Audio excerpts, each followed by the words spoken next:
Hello, everyone, and today we're going to be talking about EKGs, the electrical system of the heart and how it all works, or the circulatory system.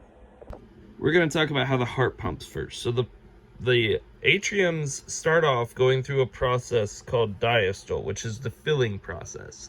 Allows them to fill up with blood. Then the SA nodule will say, hey, there's enough blood in here, and that goes here to the AV node, which is connected to the His bundle. And that signals for the tricuspid valve to be opened, which then allows that blood to get dumped down here into the right ventricle. Then the right ventricle is pumped off to the left and right pulmonary arteries. Once those return back into our left artery, it goes through the same process. The left atrium goes through another diastole system, which then is released through this bicuspid valve into the left ventricle. And then it goes through a process called systole, which then causes the lower ventricle to contract, pumping the blood out. It does the same thing over here. I forgot to mention that.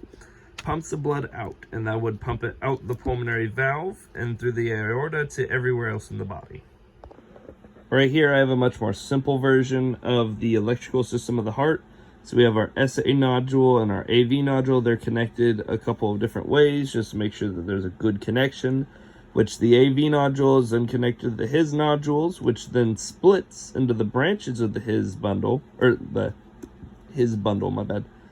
And then these branches come down and they turn into these Purkinje fibers, which allow for the contraction of the muscles within the heart.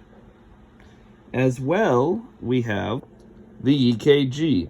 Now, the EKG has 4 or 5 different areas. We have our P wave, our QRS, and our T.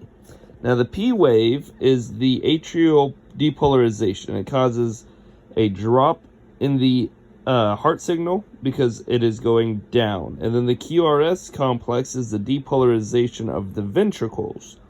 Now the ventricles are depolarized and the the atrial is depolarized, causing a full heartbeat. And then it comes back to the repolarization of the ventricles, which then allows it to start the process back up